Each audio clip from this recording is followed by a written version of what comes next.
Girls, now let us see the law of demand. Without demand, there should be no production, isn't it? So, demand is the basic thing which leads to the productivity, isn't it? Just imagine if you didn't buy any goods, if you are not going to purchase any things, you are not going to the shop, textile showroom, you are not going to buy any consume, you are not going to consume any item, and you are not going to buy chocolates, then who will produce? To whom they are producing? There should be a demand.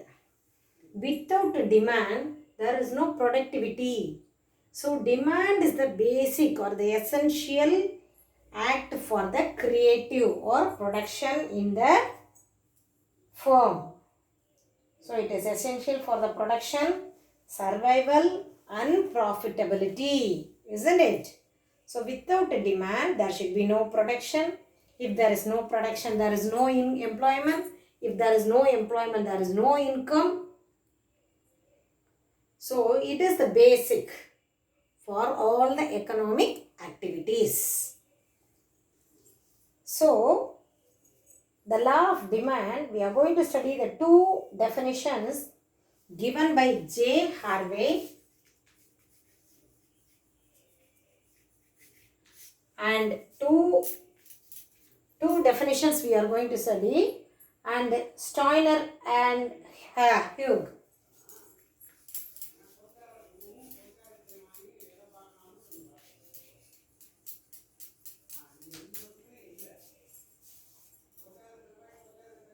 Steiner and Hugh. What is the definition of Harvey?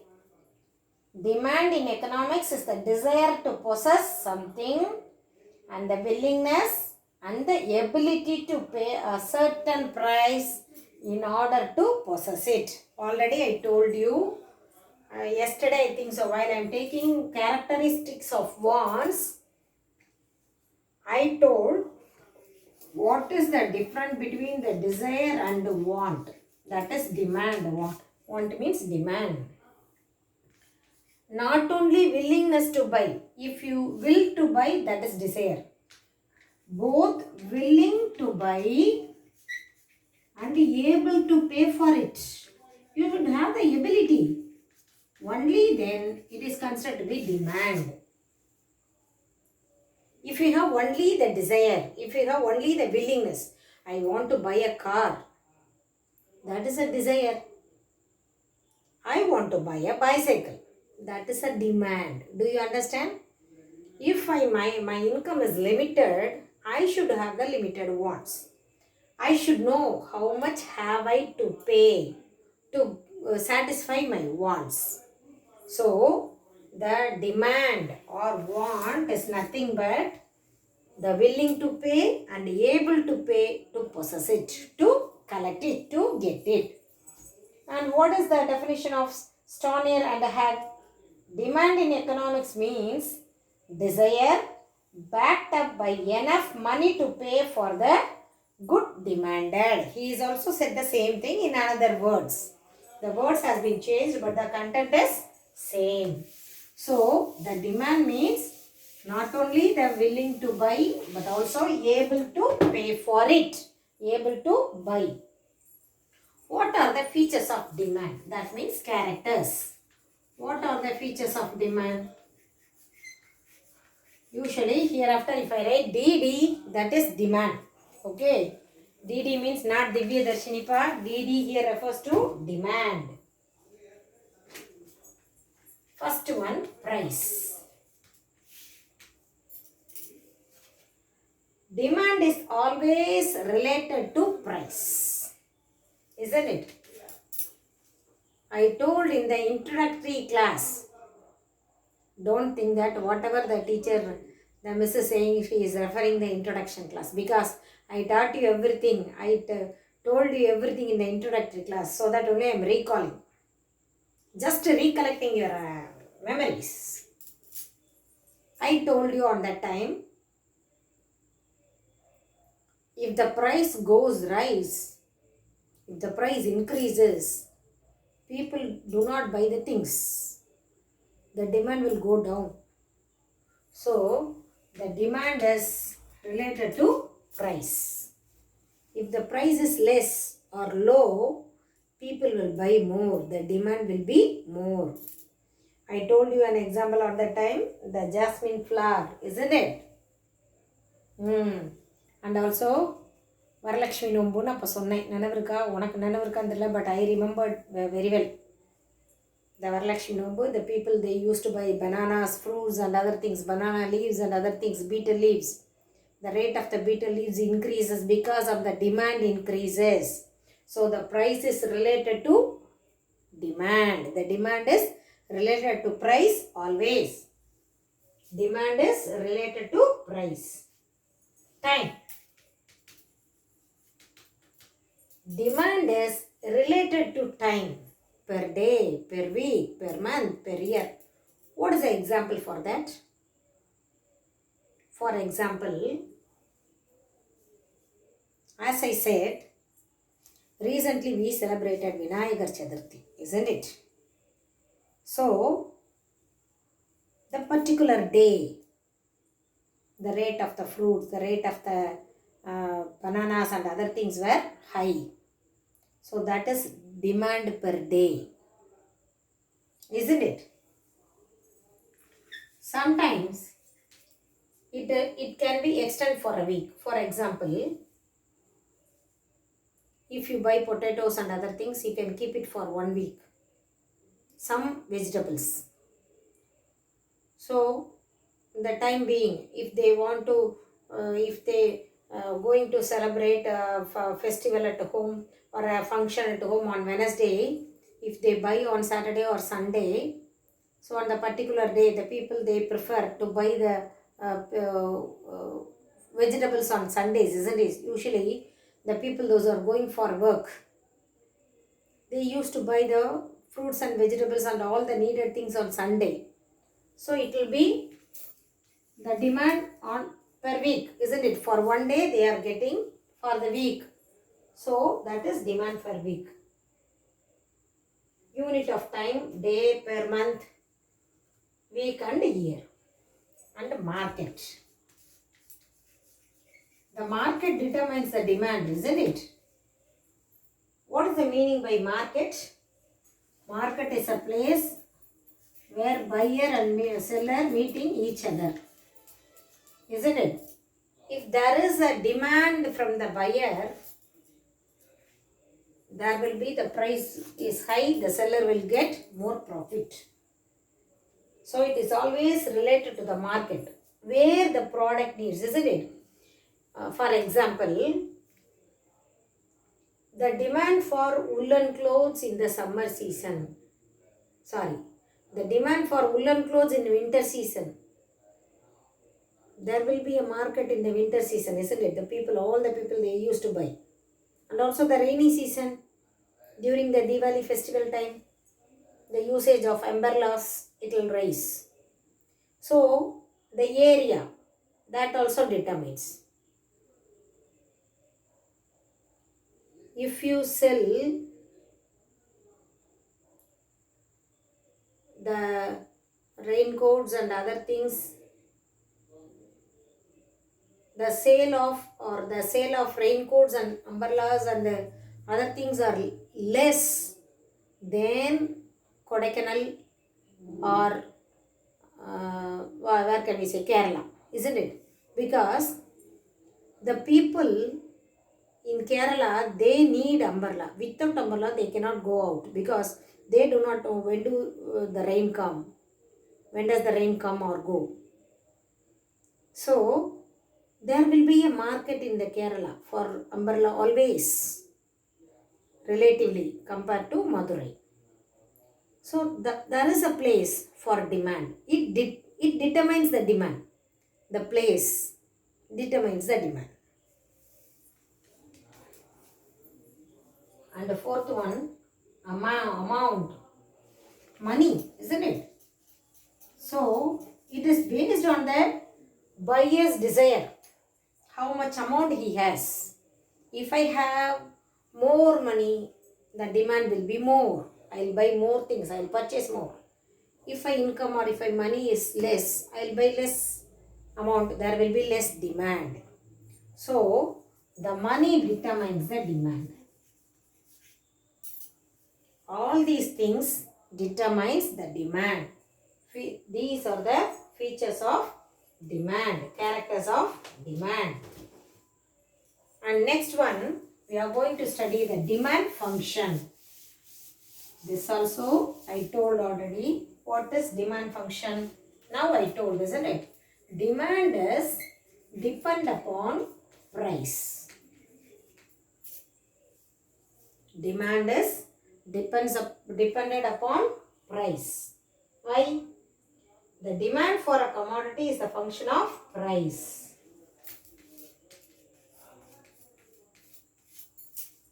What do you mean by this? Demand is the function of price. So, if function of price, if there is a changes in the price, there will be a changes in the demand. As I said already, if the price rises, demand decreases. If the price decrease, the demand increase. Already I told you what is the relationship between price and demand. There is a negative relationship or inverse relationship. Isn't it? During the festival time, the rate of the flower and fruits and bananas are high. We never buy large quantity. We will buy less amount for that function purpose.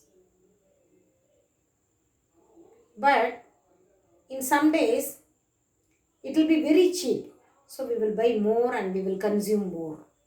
So the price determines the demand. So demand is the function of price. Changes in the price will bring changes in the demand. If the price rises, demand decreases. If the price decreases, the demand increases. So there is an inverse or negative relationship between demand and price. Do you understand, girls? This is demand function. This is only law of demand. Nothing but the demand function is law of demand. If the demand increase, while you are studying the law of demand, you have to study with the price. The law of demand was first given by Augustine Carnot. Augustine Carnot. In the year 1838. But it was developed by Alfred Marshall.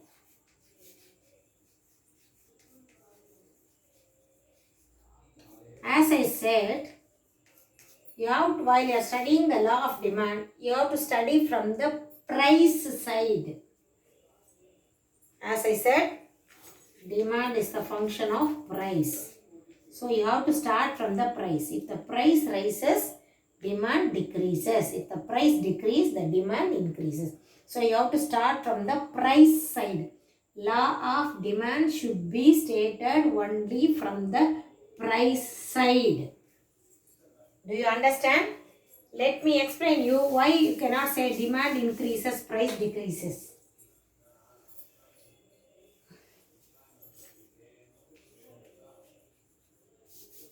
Law of demand, price increase, demand decrease. Price decreases, the demand increases. So, you have to say from the price side. Why don't we say from the demand side? Actually, this is law of demand. Then you have to say first demand, isn't it? I will tell you.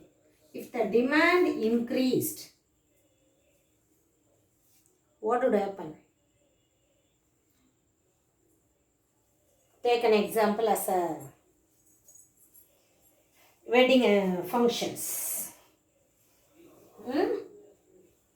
Though the rate of the gold are increasing, The demand for the gold is not decreasing, it also increases. So, if the demand increase, the price also increase. Isn't it? If there is a demand, sorry girls, if there is a demand for the product, automatically the sellers, they will raise the price of the particular product because there is a demand. All the people needed that good. So, if the demand increases, price also increase. If the demand decreases, price also decrease. This is not law of demand. Now, please understand, law of demand, always you start with the price side. If the price increases, demand decreases. Don't say if the demand increases, price decreases. Don't say that if the demand increase, price also increase. You should not see the law of demand from the demand side. You have to see always from the price side. So that only we are saying demand is the function of P. The price only decides the demand. So you have to say the law of demand from the price side, not from the demand side. Do you understand, girls? This is very, very important because all of you will commit the mistake in the same thing. Law of demand. If we ask, you will write if the demand increases, price decreases. Don't say like that. If the price increases, demand decreases. That is law of demand. This is not law of demand. This is different. I will tell you. I will teach you later. So, while you are saying the law of demand, you have to start from the price side. Because demand is a function of price. Based on the price, the demand determines. The price determines the demand. Simple line. Price determines demand.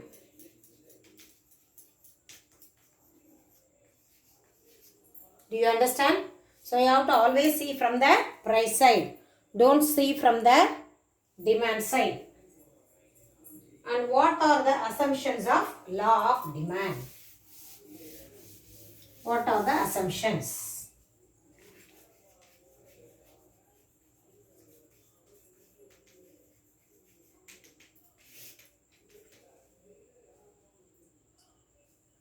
Income should be constant. Income of the consumer should be constant. There should be no changes in the income. Why? Because if the income increases, he will ready to pay the money. If the price increase also, he won't bother about that. Then the law will not work. So, the income should be constant. All the other things remain same. Ceteris paribus. I never write all the other things are being equal. I use this word only. Ceteris paribus. What do you mean by that? All the other things are being equal. That means the taste, habit and preference should be remains same. All the other things are remain constant. Remains same or constant. The price of the other related goods should not change. Price of the related goods. Why? Why da? For example, the demand for the coffee. I like coffee so much, I will use always this. The demand of the coffee rises means the coffee rate of the coffee powder will rises, isn't it? But other things related to the tea powder is less. The price of a tea powder is less, I will go for that. Alternative is there, substitute is there. So, price of the related goods should not change. That also remain constant. Only then the law operates. Do you understand, girls? And then no substitutes for the commodity.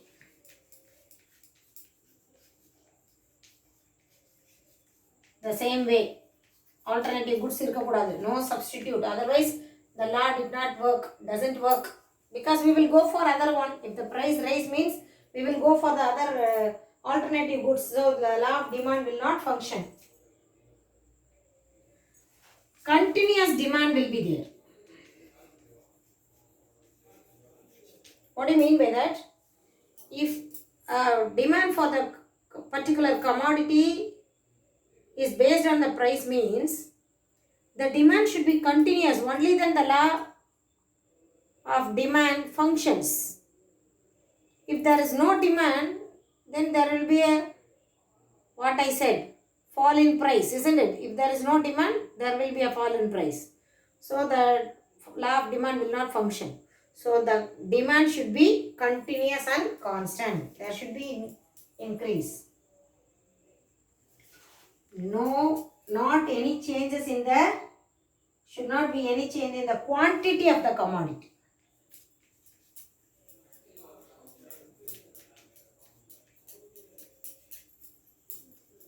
For example, I am buying 10 pencils of box. One box I am getting for 20 rupees. It contains 10 pencils. If they give 8 pencils as a box for 20 rupees, I won't buy them. So there should be no changes in the quantity of goods. These are the assumptions of law of demand. The income should be constant.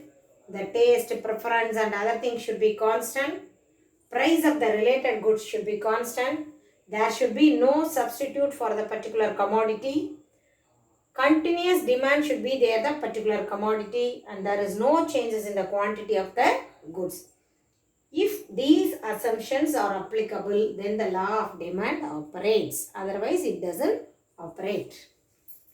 Now, let us see the demand schedule.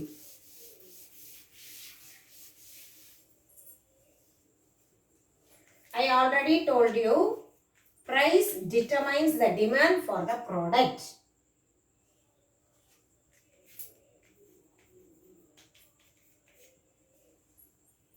If